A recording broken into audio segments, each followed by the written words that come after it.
നമസ്കാരം, ഒരിക്കൽ കൂടി സ്വാഗതം. ഫിഫ ലോകകപ്പ് യോഗ്യതാ മത്സരത്തിൽ ഏഷ്യൻ ചാമ്പ്യന്മാരായ ഖത്തറിനെ ഒരു ഗോളിന് മുന്നിട്ട് നിന്ന ശേഷം ഇന്ത്യക്ക് അറിയിക്കാത്ത തോൽവി ഏറ്റുവാങ്ങേണ്ടി വന്നിരിക്കുകയാണ്.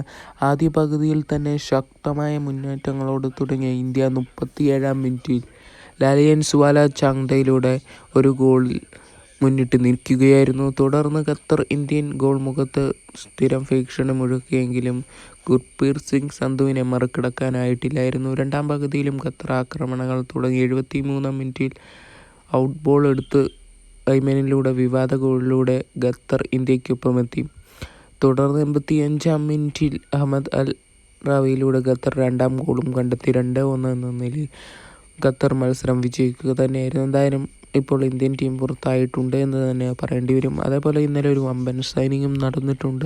ഒഫീഷ്യൽ സൈനിങ് തന്നെയാണ്. ഫുട്ബോൾ ഫെഡറേഷൻ്റെ ടെക്നിക്കൽ ഡയറക്ടറായിരുന്ന കോച്ചിനെയാണ് ഇപ്പോൾ ജോസ് മൊളീന എന്ന് പറയുന്ന കോച്ചിനെ ഇപ്പോൾ അവരുടെ മോഹൻ ബഗാൻ സൂപ്പർ ജയൻസിൻ്റെ ഹെഡ് കോച്ചായിട്ട് നിയമിച്ചിരിക്കുകയാണ്. ഒഫീഷ്യൽ സൈനിങ്ങാണ്. ജോസ് മൊളീന ഇനി മോഹൻ ബഗാനെ പരിശീലിപ്പിക്കും. മോഹൻ ബഗാൻ തന്നെയാണ് വ്യക്തമാക്കിയിരിക്കുന്നത്.